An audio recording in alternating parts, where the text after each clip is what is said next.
So hey guys, welcome back to my channel. तो दोस्तों, जैसा कि हमने गॉड ऑफ एलिमेंट्स के पिछले एपिसोड में देखा था कि सी ली जब उस डिवाइन सोर्ड को छूने वाला था, तभी वहां ली जियांगजी आकर उसे धक्का दे देता है और फिर खुद उस तलवार को निकालने की कोशिश करता है, मगर निकाल नहीं पाता, जिससे उसे काफी एम्बेरसमेंट होती है। इसलिए फिर वो अपनी पोस्ट का धौंस जमा कर वहां से सभी को भगाने लगता है, मगर शी ली वहीं खड़ा था क्योंकि उसे तो स्वॉर्ड गॉड की परछाई नजर आ रही थी। और अब आगे दोस्तों, आज के एपिसोड की शुरुआत में हम देखते हैं कि शी ली को अपने मन के अंदर कुछ एक्सरसाइजेस के बारे में बताया जा रहा था और उसके मन में एक आवाज उसे कह रही थी कि जब तुम इन एक्सरसाइजेस को कर लोगे तभी जाकर तुम इस स्वॉर्ड के काबिल बनोगे। इस दौरान ली जियांगजी उसके पास आकर उसे यहाँ से भगाने की कोशिश करता है, मगर शी ली को तो बाहर का कुछ सुनाई ही नहीं दे रहा था। तो ये देखकर अब ली जियांगजी उसकी मास्टर से कहने लगता है कि अगर आप अभी इसको लेकर यहाँ से नहीं जाती हो तो फिर मैं आपके सारे क्लास का यहाँ आना बंद करवा दूंगा। जिस पर मास्टर लू कहती है कि मैं तियानबाई एकेडमी की एक टीचर हूँ, इसलिए तुम मुझे नहीं बता सकते कि मैं कहाँ जा सकती हूँ और कहाँ नहीं। तो फिर ली जियांगजी कहता है कि अगर आपको अपनी नौकरी पर इतना ही ज्यादा घमंड है तो फिर मैं इस बारे में अपने फादर को बताऊंगा। दोस्तों, ली फैमिली पूरे तियानबाई सिटी का सबसे अमीर फैमिली है, इसलिए मास्टर लू यहाँ पर चुप हो जाती है। और बात करें शी ली की, तो वो अभी यहाँ पर बैठे बैठे ही अपने कल्टीवेशन लेवल से ब्रेक थ्रू कर लेता है और उसे एक स्पिरिट बीस्ट भी मिलता है। और जैसे ही वो होश में आता है, वो देखता है कि ली जियांगजी उसकी टीचर की बहुत बेइज्जती कर रहा है, इसलिए वो उससे कहता है कि बस अब बहुत हुआ। शी ली की ये बात सुनकर ली जियांगजी को बहुत ही ज्यादा गुस्सा आ जाता है और वो तुरंत उसके ऊपर अटैक करने के लिए बढ़ता है। अब यहाँ पर फाइट के दौरान जब सी लिंग अपने स्पिरिट बीस्ट को समन करता है, तो ये देखकर उसकी मास्टर काफी ज्यादा हैरान हो जाती है और स्टूडेंट भी देखकर ये समझ जाते हैं कि अब वो भी एक एपरेशन रेल में पहुंच चुका है, जिसका मतलब कि अब वो इस एकेडमी का चौथा जीनियस बनता है। आखिर किसने सोचा था कि हमारे क्लास 13 में से एक स्टूडेंट जीनियस बनेगा। वहीं दूसरी तरफ ली जियांगजी कहने लगता है कि वो तो एक मैजेस्टिक गोल्डन स्पिरिट जीनियस है, तो फिर आखिर ये मुझे कैसे हरा सकता है। इसलिए फिर वो शी लिंग के ऊपर अटैक करने के लिए अपने गोल्डन स्वॉर्ड को निकालता है। तभी वहाँ के एक स्टैच्यू से आवाज आती है कि इस जगह पर लड़ना मना है, जिसके बाद सी लिंग का स्पिरिट बीस्ट और ली जियांगजी का स्वॉर्ड दोनों ही गायब हो जाते हैं। अब यहाँ ली जियांगजी सी लिंग से कहता है कि अभी हमारी लड़ाई खत्म नहीं हुई है, और इतना कहते ही वो यहाँ से चला जाता है। जिसके बाद फिर मास्टर लू सी लिंग से कहती है कि अब जबकि तुम एक जीनियस बन चुके हो तो फिर तुम्हें भी अब जीनियस ट्रीटमेंट मिलनी शुरू हो जाएगी। तो ये सुनकर सी लिंग पूछता है कि क्या मेरी अब ट्यूशन फीस नहीं लगेगी। तो उसकी फ्रेंड उसे बताती है कि सिर्फ ट्यूशन फीस ही नहीं, बल्कि तुम्हें अब एक स्पेशल रहने के लिए रूम भी मिलेगा और साथ ही तुम्हें हर महीने खर्च करने के लिए स्कॉलरशिप मिलेगा। सच कहूँ तो मुझे तुमसे काफी जलन हो रही है। जिसके बाद फिर सीन चेंज होता है और हमें दिखाया जाता है कि अब शी लिंग अपने पर्सनल रूम में पहुंच चुका था और वो इतना सुंदर था कि उसे विश्वास ही नहीं हो रहा था कि आखिर वो यहाँ तक कैसे पहुंच गया। इसलिए वो अपना हाथ को काट कर चेक करता है कि कहीं वो सपना तो नहीं देख रहा। जिसके बाद फिर वो सोचने लगता है कि आज जो नॉलेज उसे डिवाइन स्वॉर्ड में से मिली है, इस बारे में वो किसी को नहीं बताएगा, क्योंकि इस पूरी दुनिया में ऐसे काफी सारे लोग हैं जो कि इस तलवार को पाना चाहते हैं और इसके लिए वो मेरे जान लेने से पहले बिल्कुल भी नहीं सोचेंगे। तभी उससे मिलने के लिए सी तियानची आती है और वो शी लिंग को तियानबाई सिटी का फोर्थ जीनियस बनने के लिए कांग्रेचुलेट करती है। जिस पर वो कहता है कि मैंने तो बस आज ही स्पिरिट रेल्म से ब्रेक थ्रू किया है, मगर हमारे शहर की असली जीनियस तो तुम हो। जिसके बाद वो कहती है कि अगर एक दूसरे का तारीफ करना हो गया तो फिर मैं आप तुम्हें बता देती हूँ कि मेरा नाम सी तियानची है। जिस पर वो कहता है कि हाँ, सी तियानची तो काफी अच्छा नाम है, मगर मैं तुम्हें सू तियानची कहूंगा। तो अब ये सुनकर वो कहती है कि तुम्हारे अंदर तो बहुत कॉन्फिडेंस है, क्योंकि आज तुमने ली जियांगजी से पंगा लिया है, जो कि ली फैमिली का यंग मास्टर है, और तुम्हें तो ये बात पता ही होगी कि वो इस शहर का सबसे अमीर फैमिली है। इसलिए जहाँ तक मुझे लगता है वो तुम्हारा पीछा ऐसे नहीं छोड़ने वाला। जिसके जवाब में शी लिंग कहता है कि मैं किसी को भी मुझे बुली करने नहीं दूंगा। अब इसके बाद सी तियानची उससे कहती है कि मैं तो तुम्हें यहाँ पर एक सरप्राइज देने के लिए आई थी। अब ये सुनकर वो काफी ज्यादा हैरान हो जाता है और पूछता है कि कैसा सरप्राइज। तो फिर वो बताती है कि अब जबकि तुम एक जीनियस बन चुके हो तो फिर तुम तियानबाई स्किल पेविलियन में से जाकर एक स्किल सीख सकते हो और मैं तुम्हें वहीं ले जाने आई हूँ। अब ये सुनकर वो काफी ज्यादा एक्साइटेड हो जाता है और कहता है कि अब बात करना बंद करो और जल्दी से मुझे वहाँ लेकर चलो। रास्ते में वो उससे कहती है कि मैं तुम्हें वहाँ लेकर जा रही हूँ, इसलिए मुझे एक पार्टी तो जरूर चाहिए। जिस पर वो कहता है कि हाँ, क्यों नहीं। जिसके बाद हमें तियानबाई स्किल पेविलियन का सीन दिखाया जाता है, जहाँ वो दोनों शी लिंग के लिए मैजिकल स्किल लेने के लिए आए थे। शी तियानची उसे बताती है कि हर एक जीनियस यहाँ पर से सिर्फ एक ही मैजिकल स्किल ले सकता है और मैंने तुम्हारे पावर्स को देखते हुए ऑलरेडी तुम्हारे लिए एक मैजिकल स्किल सिलेक्ट करके रखा है। जिसके बाद फिर वो उसे 3 मैजिकल स्क्रोल निकाल कर देती है। अब जैसे ही वो स्क्रोल्स को खोलकर देखने लगता है, उसके अंदर जितनी भी चीजें लिखी हुई थी वो सब को वो देखते ही सीखते जा रहा था और यहाँ से वो अर्थ स्पिरिट मैजिक वाले स्क्रोल को चूज करता है, जिसके लिए सी तियानची भी उसे कहती है कि तुम्हारी चॉइस तो काफी अच्छी है। और फिर जब वो लोग शी लिंग के घर वापस लौट रहे थे, तब उन्हें रास्ते में एक बंदा रोक लेता है और शी लिंग को फाइट के लिए चैलेंज करने लगता है, जिसे देखकर शी लिंग पहचान लेता है कि ये तो ली जियांगजी का भेजा हुआ एक गुंडा है और वो उससे फाइट करने से मना कर देता है। अब ये सुनकर वो कहने लगता है कि आखिर तुम्हारी इतनी हिम्मत, तुम मेरा चैलेंज डिक्लाइन कर रहे हो। तो फिर शीलिंग उससे कहता है कि आगे कुछ भी कहने से पहले जरा इधर तो देख लो।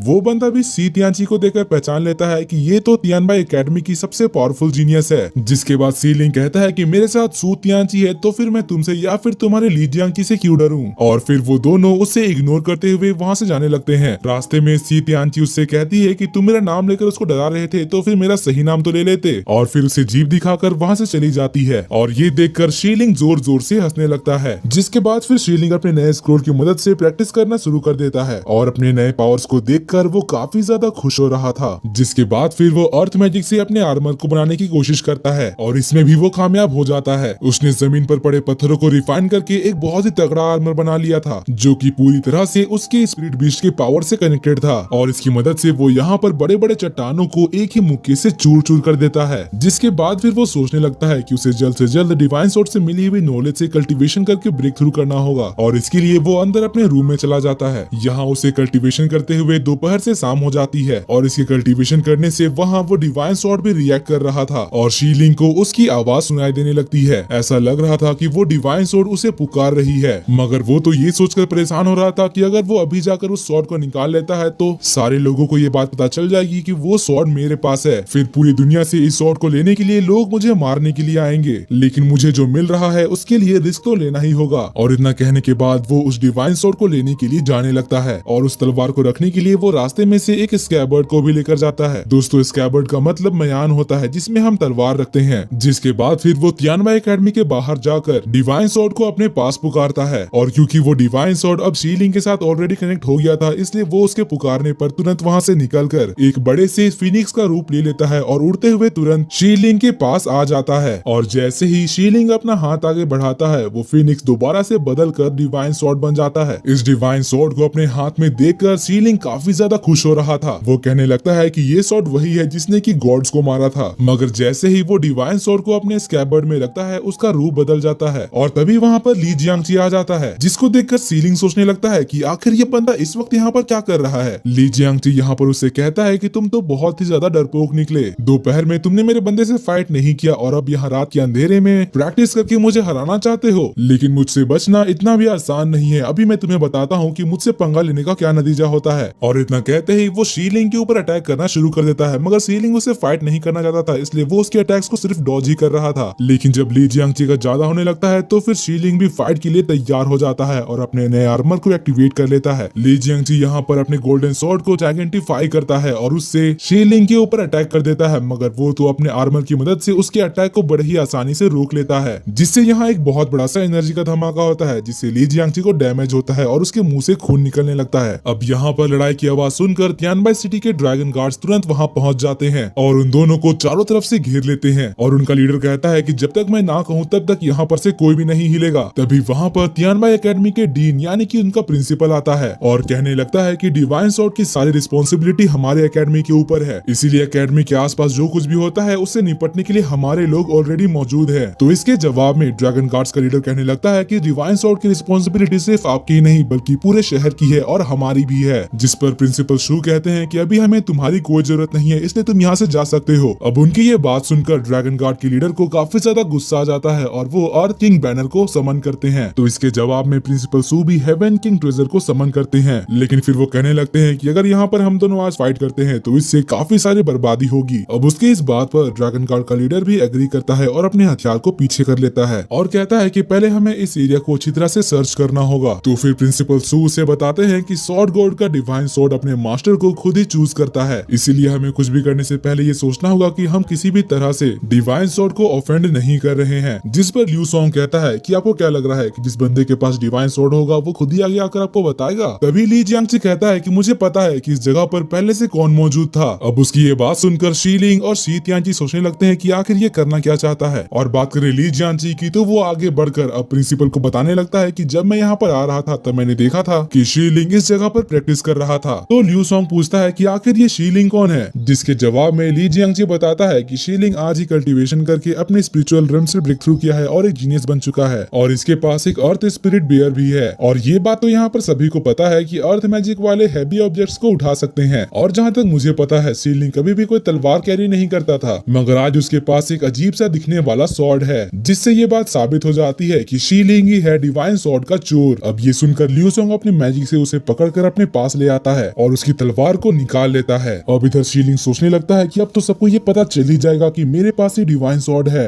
मगर डिवाइन स्वॉर्ड तो लियू सोंग के हाथ में जाने के बाद भी अपने असली रूप में नहीं आता, बल्कि वो तो एक जंग लगा हुआ तलवार की तरह नजर आ रहा था। तो ये देखकर प्रिंसिपल सू कहते हैं कि डिवाइन स्वॉर्ड तो वो तलवार थी जिसने गॉड्स को मारा था, जिसमें कि कभी भी जंग नहीं लग सकता है। अब यहाँ पर शीलिंग भी डिवाइन स्वॉर्ड के इस रूप को देखकर काफी ज्यादा हैरान था। अब यहाँ पर जैसे ही लियू सोंग उस तलवार को छूने की कोशिश करता है, वो तलवार तुरंत ही मुड़ जाता है और ये देखकर वो काफी घबरा जाता है और अपने मैजिक से उस तलवार को दोबारा सीधा कर देता है। तो ये चीज देखकर वहाँ पर सभी लोग कहने लगते हैं कि ये कोई डिवाइन स्वॉर्ड नहीं है, बल्कि ये तो एक कचड़ा है। जिस पर वहाँ एक टीचर कहने लगते हैं कि भले ही ये एक जंग लगा तलवार है, मगर शायद ये शीलिंग के लिए कुछ मायने रखता होगा, वरना वो इतने बेकार से तलवार को अपने साथ क्यों रखता। जिस पर लियू सोंग कहते हैं कि अगर ऐसी बात है तो फिर लो अपना जंग लगा हुआ तलवार अपने पास ही रखो। अब यहाँ पर शीलिंग अपने तलवार को वापस पाकर काफी ज्यादा खुश हो जाता है और सोचने लगता है कि आखिरकार मैं बच ही गया। मगर अभी भी ली जियांगजी नहीं रुका था। वो कहने लगता है कि अगर शीलिंग ने ये तलवार नहीं ली है तो फिर इसे ये पता होगा कि आखिर ये तलवार किसने चुराया है, क्योंकि ये तो चोरी के टाइम यहाँ पर ऑलरेडी मौजूद था। जिसके जवाब में शीलिंग कहता है कि ली जियांगजी तुम मुझसे कितना नफरत करते हो वो तो मुझे पता है, लेकिन मैं आप सभी को ये बताना चाहता हूँ कि मैं यहाँ पर स्पिरिचुअल कल्टीवेशन कर रहा था, जिस वजह से मुझे बाहर क्या हो रहा है उसका कुछ भी ध्यान नहीं था। तो ये सुनकर ली जियांगजी कहता है कि आखिर ऐसा कैसे हो सकता है। तो शीलिंग सभी को बताता है कि मेरे पास इस चीज का सबूत है। मैंने अभी अभी अर्थ मैजिक के 3rd लेवल पर ब्रेक थ्रू किया है, इसलिए मैं कुछ और चीज नोटिस नहीं कर पाया। अब उसकी ये बात सुनकर वहाँ पर सभी लोग काफी ज्यादा हैरान हो जाते हैं। शी तियानची तो सोचने लगती है कि आखिर ये बंदा अर्थ मैजिक का 3rd लेवल पर इतना जल्दी कैसे पहुंच गया। जिसके बाद शीलिंग कहता है कि मैं झूठ नहीं बोल रहा हूँ, इस बात को साबित करने के लिए मैं यहाँ पर अपनी न्यू पावर्स आप सभी को दिखा सकता हूँ और इसके लिए मैं ली जियांगजी को अपना ओपोनेंट चूज करता हूँ। अब ये सुनकर ली जियांगजी बोलता है कि इसकी कोई जरूरत नहीं है। अगर शीलिंग को तो काफी ज्यादा मजा आ रहा था। वो कहता है कि अरे ऐसे कैसे, सबको ये बात साबित तो करनी पड़ेगी ना। और ये कहते ही वो ली जियांगजी के ऊपर अटैक करने के लिए तेजी से बढ़ने लगता है। तभी वहाँ पर ली जियांगजी के फादर आकर उसको बचा लेते हैं और फिर वो कहने लगते हैं कि तियानबाई एकेडमी में तो सच में काफी ज्यादा टैलेंटेड लोग हैं, लेकिन तुम मुझे ये बताओ कि आखिर तुम्हारी हिम्मत इतनी कैसे बढ़ गई कि तुम ली फैमिली के यंग मास्टर के ऊपर अटैक कर रहे हो। जिसके जवाब में शीलिंग कहता है कि तुम्हारा बेटा ही मुझसे बार बार लड़ाई करने के लिए आ जाता है। अब इस पर ली जीची बोलता है कि अगर ये तुम्हें मार रहा था तो फिर तुम्हें चुपचाप मार खा लेनी चाहिए थी, क्योंकि ये ली जीची का बेटा है और ली फैमिली का यंग मास्टर, और तुम्हारे जैसे लोग जिसका कोई बैकग्राउंड नहीं है उसे हमारे सामने झुककर रहना पड़ेगा। अब उसकी ये बात सुनकर शीलिंग कहता है कि मैं किसी को ऐसे ही परेशान नहीं करता हूँ, लेकिन अगर कोई मुझे परेशान करेगा तो फिर मैं उसे नहीं छोड़ूंगा, चाहे वो प्रधानमंत्री का ही बेटा क्यों ना हो। तो ये सुनकर ली जीची को बहुत ज्यादा गुस्सा आ जाता है। तभी वहाँ पर प्रिंसिपल सू आगे आकर कहने लगते हैं कि शीलिंग ने बिल्कुल सही कहा, तियानबाई एकेडमी कोई तुम्हारी बाप की जागीर नहीं है जहाँ तुम जो मर्जी चाहो वो करो, और अगर तुम्हारी ली फैमिली इस जगह के नियम मानने से इनकार कर रहे हैं तो फिर उन्हें यहाँ आने की कोई जरूरत भी नहीं है, और आज के बाद तुम्हारे ली फैमिली से कोई भी इस जगह पर अपने पाँव नहीं रख सकता है। अब ये सुनकर ली जीची काफी ज्यादा परेशान हो जाता है और कहने लगता है कि हम इस बारे में अच्छी तरह से बात कर सकते हैं। और बात करें शीलिंग के कल्टीवेशन लेवल के प्रूफ की, तो वो इसके लिए तो मुझे नहीं लगता कि वो यहाँ पर अर्थ मैजिक का एक भी लेवल पार किया होगा। जिस पर शी तियानची कहती है कि ऐसा नहीं हो सकता है, क्योंकि आज मैंने शीलिंग को अपने साथ तियानबाई स्किल पेविलियन में लेकर गई थी, जहाँ से इसने अर्थ मैजिक का स्क्रोल चुना था। अब उसकी ये बात सुनकर प्रिंसिपल सू कहते हैं कि जाकर स्किल पेविलियन से किसी को बुला कर लेके आओ। जिसके बाद फिर हम तियानबाई स्किल पेविलियन के मास्टर को देखते हैं। वो यहाँ पर एक बड़े से स्क्रोल को लेकर आते हैं जिसमें कि सभी की कल्टीवेशन लेवल मेंशन की हुई थी, और इसमें प्रिंसिपल सू शीलिंग की कल्टीवेशन लेवल देखकर काफी ज्यादा खुश हो जाते हैं और कहने लगते हैं कि तुमने तो एक ही दिन में अर्थ मैजिक का 3 लेवल कंप्लीट कर लिया है। मेरे एकेडमी में तो सच में एक महान जीनियस पढ़ता है। जिसके बाद फिर प्रिंसिपल वहाँ से चले जाते हैं। जिसके बाद शीलिंग कहता है कि अब जबकि आप सभी को पता चल गया है कि मैं यहाँ पर क्या कर रहा था, तो अब आप लोग ली जियांगजी से पूछिए कि वो यहाँ पर क्या कर रहा था, क्योंकि अगर उसने मुझे यहाँ पर देखा तो इसका मतलब ये हुआ कि वो भी यहीं पर काफी समय से मौजूद था। तो फिर ली जियांगजी कहने लगता है कि मैं तो यहाँ पर बस थोड़ी देर पहले ही आया था। जिसके जवाब में शीलिंग कहता है कि आखिर हम तुम्हारी बातों को कैसे विश्वास करें, जबकि तुम यहाँ पर डिवाइन स्वॉर्ड का सारा ब्लेम मेरे ऊपर डाल रहे थे। कहीं ऐसा तो नहीं कि तुम ये सब कुछ जानबूझकर कर रहे थे। तो इस पर ली जियांगजी बोलता है कि मुझ पर इल्जाम लगाना बंद करो, मैं डिवाइन स्वॉर्ड के बारे में कुछ नहीं जानता। जिसके जवाब में शीलिंग कहता है कि तुम्हारे बोलने से कुछ नहीं होगा, तुम्हें ये बात प्रूफ करना होगा, वो भी सबूत के साथ। अब ये सुनकर ली जियांगजी के फादर कहने लगते हैं कि क्या तुम्हें ये बात पता है कि ली फैमिली के साथ पंगा लेने का क्या नतीजा होता है। जिस पर शीली कहता है कि मैं सिर्फ सच का साथ देता हूँ और इसके लिए मुझे किसी के भी खिलाफ जाना होगा तो मैं उसके लिए तैयार हूँ। शीलिंग का इतना कॉन्फिडेंस देखकर वहाँ पर सभी लोग काफी ज्यादा हैरान हो गए थे, क्योंकि वो डायरेक्टली ली ली फैमिली के मास्टर से पंगा ले रहा था। ली जीची यहाँ पर शीलिंग से कहता है कि तुम इसके लिए काफी बुरी तरह से पछताने वाले हो, जिसके जवाब में शीलिंग कहता है कि पहले तो आप अपने बेटे को बचाने के बारे में सोचिए। जिसके बाद हम देखते हैं कि ली जीची प्रिंसिपल और ल्यू सोंग के पास जाकर कहने लगता है कि अगर शीलिंग और ली जियांची दोनों ने ही नहीं देखा है कि वो स्वॉर्ड आखिर है कहाँ पर, तो इसका मतलब ये हुआ कि वो डिवाइन स्वॉर्ड को लेकर कोई और ही यहाँ से दूर निकल चुका है, वो भी बिना किसी आवाज के। अब ये सुनकर डिवाइन स्वॉर्ड के गार्ड्स तुरंत उस तलवार को ढूंढने के लिए निकल जाते हैं। तो फिर प्रिंसिपल सू से पूछने लगते हैं कि आपको क्या लगता है कि वो स्वॉर्ड किस तरफ गया होगा, जिस पर ली जीची कहते हैं कि जिस किसी ने भी उस स्वॉर्ड को चुराया होगा वो अभी साउथ के डायरेक्शन में भाग रहा होगा, क्योंकि वहीं से हमारी कंट्री से निकलने का शॉर्टेज डिस्टेंस है। तो ये सुनकर बाकी सभी गार्ड भी साउथ की तरफ निकल जाते हैं। और बात करें शीलिंग की, तो वो भी इस बात से काफी ज्यादा खुश हो गया था, क्योंकि अब कोई भी उसके ऊपर शक नहीं करने वाला है। और बात करें ली फैमिली की, तो वो यहाँ से जाने से पहले एक बार फिर से शीलिंग को धमकी देकर जाते हैं कि तुम इसके लिए पछताओगे। ये देखकर सी तियानची आकर शीलिंग से कहती है कि तुम उनसे थोड़ा संभल कर रहना, जिस पर शीलिंग कहता है कि अगर वो मुझसे लड़ने के लिए आएंगे तो फिर मैं भी उन्हें बता दूंगा कि मैं किसी से डरने वाला नहीं हूँ। जिसके बाद फिर वो दोनों यहाँ से चले जाते हैं। जिसके बाद हमें अगले दिन का सीन दिखाया जाता है। यहाँ पर जैसे ही शीलिंग अपने घर के खिड़की दरवाजे बंद करने के बाद कल्टीवेशन करने के लिए अपनी तलवार बाहर निकालता है, वो तुरंत ही उस डिवाइन स्वॉर्ड के सोल कोर में चला जाता है, जहाँ से उसे पता चलता है कि इस डिवाइन स्वॉर्ड से अगर वो कल्टीवेशन करेगा तो जितना कल्टीवेशन वो एक हफ्ते में करता है उतना वो सिर्फ 10 सेकंड में ही कर लेगा। और ध्यान से देखने पर उसे पता चलता है कि स्वॉर्ड पे जो जंग लगा हुआ है असल में वो जंग नहीं बल्कि गॉड्स का ब्लड है, जो कि स्वॉर्ड गॉड के बैटल के दौरान उनके तलवार पर लगी थी। जिसके बाद वो उठकर कहने लगता है कि इस डिवाइन स्वॉर्ड के साथ मैं अच्छी तरह से प्रैक्टिस करना चाहता हूँ ताकि मैं भी स्वॉर्ड गॉड की तरह इस तलवार का यूज कर सकूं। जिसके बाद हमें तियानबाई सिटी का सीन दिखाया जाता है, जहाँ दो लोग डिवाइन स्वॉर्ड के बारे में बात कर रहे थे। दरअसल उन्हें शक हो रहा था कि डिवाइन स्वॉर्ड आखिर साउथ में कैसे जा सकता है, जिस पर उसका दोस्त कहता है कि हाँ ये बात बिल्कुल सच है, क्योंकि इस बारे में मैंने ली फैमिली से सुना था। तो फिर वो बंदा कहता है कि तुम लोग चाहे कुछ भी कह लो, लेकिन मुझे तो इस बात पर विश्वास बिल्कुल नहीं हो रहा है। मुझे तो ऐसा लगता है कि तियानबाई एकेडमी का ही कोई स्टूडेंट उस तलवार को निकाल कर अपने पास रख लिया होगा। तभी उसका दोस्त दोबारा कहता है कि कहीं वो तलवार ली जियांची ने तो नहीं निकाल लिया, जिस पर उसका साथी कहता है कि नहीं ऐसा नहीं हो सकता, क्योंकि अगर उसके पास सच में वो डिवाइन स्वॉर्ड होता तो अब तक वो इस शहर में इस बात का डंका पीट चुका होता। जिसकी अगली सीन में हमें दोबारा शीलिंग को दिखाया जाता है। यहाँ पर प्रैक्टिस करने के दौरान उसके डिवाइन स्वॉर्ड में से वो फिनिक्स स्पिरिट दोबारा से निकलकर आसमान में घूमने लगती है। और ये चीज देखकर शीलिंग खुद भी काफी ज्यादा हैरान था, क्योंकि इस 5 एलिमेंट वाले दुनिया में एक पर्सन के पास सिर्फ एक ही एलिमेंट बीस्ट हो सकता है, लेकिन अब शीलिंग के पास तो अर्थ स्पिरिट और फायर स्पिरिट दोनों आ चुके हैं। जिसके बाद वो सोचने लगता है कि हाँ मैंने ये बात तो कहीं सुना था कि कोई कोई लोग ऐसे होते हैं जिनके पास दो स्पिरिट बीस्ट होते हैं, मगर मुझे ये बिल्कुल भी नहीं लगा था कि मैं भी उनकी तरह ही यूनिक होऊंगा। मगर अब जबकि मेरे पास दो बीस्ट हैं, तो फिर मैं इनके साथ ट्रेनिंग करके इस पर अच्छी तरह से मास्टर करूंगा। तभी यहाँ पर सी तियानची आ जाती है, जिसको देखकर शीलिंग उससे पूछने लगता है कि आखिर तुम इस वक्त यहाँ कैसे, जिस पर वो बताती है कि आज छुट्टी है, इसलिए मैं तुमसे पूछने आई थी कि क्या तुम मेरे साथ ताओ युआन विलेज जाना चाहोगे।